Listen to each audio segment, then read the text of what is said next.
very good morning to you and welcome to Sport Recap on Hughes TV. I am Aidan Lubem and I'm not alone in the studio. Good morning, I am Daniel Obasi. Of course, beginning sports reactions right away. We saw a lot of events taking place in the Europa Super League, where we saw Manchester United being beaten at home by 1-0.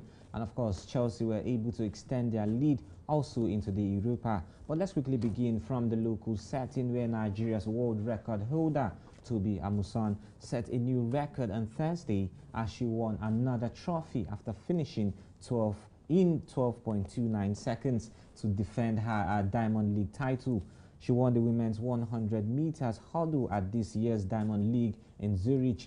Kendra Harrison of the United States and Brittany Anderson of Jamaica finished second and third respectively behind the champion. I think what we saw yesterday was what again Amuson actually showed to the world that she deserves to be the world champion. Now she also broke the 22-year record, Diamond League record by Grewa that stood for 22 years. And yesterday we saw her getting a 12.29 seconds ahead of the 12.39 seconds that was already set. So I think for me she had an amazing season, winning the championship in Oregon, setting the world record. Everything has been going in favor of Amuson, and I tell you for free, even with the star-studded side like had the likes of Camacho Queen, the likes of RBC, of course, this lady called Toby Amuson has proven her worth so far in the 100-meter women's hurdles this year. Of course, switching tapes now to volleyball, where the Nigerians under-19 men's team will hope to continue their good run when they face their counterparts from Cameroon. The Nigerian side has been a revelation in the ongoing under-19 volleyball championship in Morocco. They won all their group games before beating Libya on Wednesday to set up a big clash against Cameroon. Cameroon, on their part, defeated Algeria in the quarterfinals 25-19, 25-23 and 25-19 to make it a 3-0 win. This will be the second time both teams are clashing in this tournament. Nigeria won their first meeting in the group stage. I think when you look at what the under-19 boys are actually doing in the volleyball competition in Morocco has been tremendous. You can't take it away from them. And I want to give them kudos so far, so good, what they've been able to do. All through the group stages, they won all of their matches. Now, do not forget, they also defeat this Cameroonian side in the group stages. So hopefully, let's see what happens. Cameroon, on the other hand, are no pushovers. But going into the next game, I think this is going to be a very big fight for these both countries. Of course, Cameroon not a pushover even into football. But let's go to the CAF Champions League, where the Confederation Cup, that is CAF, Remo Stars are ready for their biggest match ever with a debut in continental match in Morocco. The team finished third on the Nigerian Professional Football League table, that is NPFL, to end the slot, and the players will travel with the backroom staff of 12 members. The delegation will also depart Lagos from Nigeria, of course, on Saturday morning for their Sunday night game. They'll have some time to do some light training before the game. And the Sunday match is the first time since November 1, 1987 that a club from Ogun State of Nigeria will be involved in a continental match. I think this is history being made, and this is history being proven once again. And no one definitely is expecting anything less other than what we're seeing. For me, I think when you look at what has happened so far, last season in the Confederation Cup for every of the Nigerian representatives, we've not gotten it right. Now, do not also forget, Abiola Babes also was the last team that was played in the 1987 competition. Babes, and then all of this. So I think for me personally, I want to see things happen both for the CAF Champions League representative, even as we will see Rivers Angels, Rivers United kick-starting over the weekend as well. So a lot would be happening, and I just hope that every other Nigerian representative at the Confederation Cup, even at the CAF Champions League, would also do well for themselves. And away from that, from the local scene now to the international scene, as we start off with boxing, where Anthony Joshua is set to get 40% of the fight between the Gypsy King Tyson Fury. Now, the fight, which is tagged the British fight, of course, the British heavyweight showdown in history, would see Anthony Joshua getting 40% of the pocket money, and then Tyson Fury would get 60% of the fight money. Now, looking at this fight, do you see any chance of of Anthony Joshua getting to win Tyson Fury in December as the match has been slated for? Well, I always express positivity in the capacity of Anthony Joshua. This is someone who lost against Alexander Usyk in the first and second round. And of course, Tyson Fury is offering him some form of consolation, wanting him to have a reason to smile again, aside from the 40% he will be getting from the match. And of course, he will stand an opportunity to get a belt from the Gypsy King. Recall that he's currently beltless after being stripped of his IBO, WBO, and IBF belts. And so we're expecting to see him at least get something from the Gypsy King. But like you said, this is a 40% chance, not even a 50% chance, because the Gypsy King is in good form. And of course, he's enjoying a wonderful time of his career after knocking out the likes of Deontay Wilder. All right, we definitely look forward to the fight as it takes off in December. And away from boxing now to tennis, where we would see the final of the women's tennis between Ons Jabeur and Iga Swiatek are set to go down this Sunday. And everyone is saying we might just see a surprising one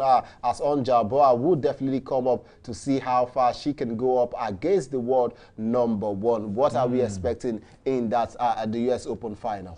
Well, Ons Jabeur, the runners-up in the last competition, is the Tunisian African doing so well on the world stage. A big shout out to her. But of course, talking about Swiatek, the world #1, the Polish teenager doing so well for themselves. Both young ladies have progressed to the next semi-finals, which took place after their games yesterday. And of course, the finals of the women's category will be taking place in New York on Saturday.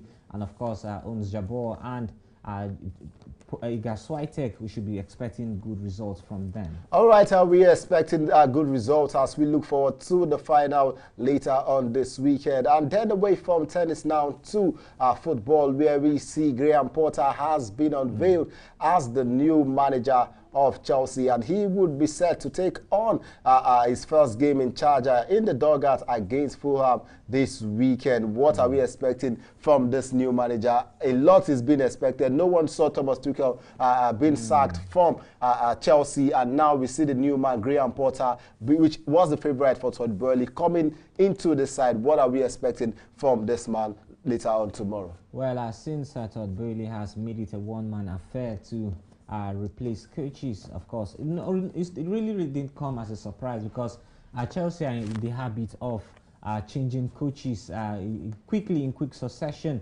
I recall that they did this against Frank Lampard, against Mourinho, and a host Antonio Conte. The list is endless. True. And they are the only team. They are the team in England that has changed more coaches than any other team.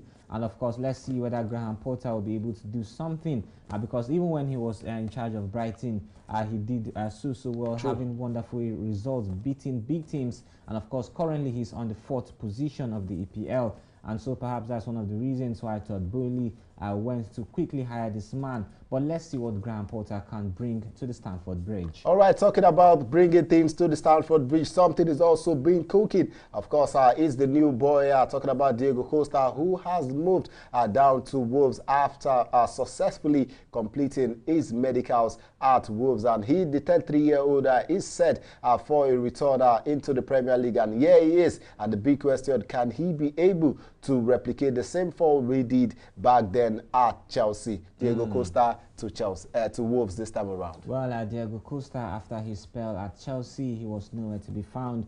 But now he's in the news once again, and of course, this time he will be joining the club, Wolverhampton, who have who did well last season.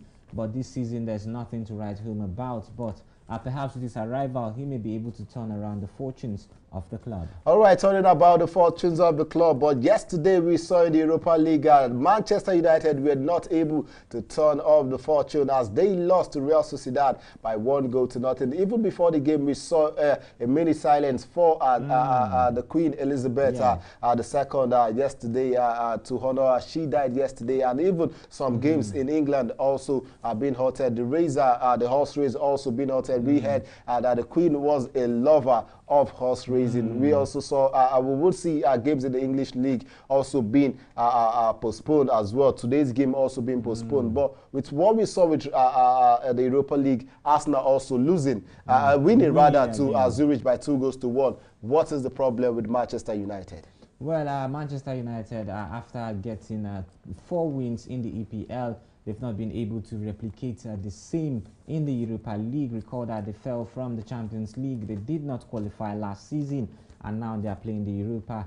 But of course, they have a chance again in the second leg. It requires just 1 goal they won, and so they already have that 1-0 advantage. But when we go to the home of when Manchester United goes to the home of the other team that defeated them, perhaps we'll be seeing a good result from that particular team. But for now, Cristiano Ronaldo has to be at his best. All right, Cristiano Ronaldo has to be at his best, and then we would be looking forward to even more actions towards the weekend, where we would see Chelsea definitely going up against Fulham, and then Graham Potter would be the man at the dugouts. Not also forgetting Manchester City would definitely play against Tottenham Hotspur in the English Premier League, and a whole lot of actions. Do not forget, just like we said, the CAF Champions League as well as the CAF Confederation Cup are set to go down this weekend. What a weekend we have on our hands, and we just can't wait to see all of this action. But do not forget,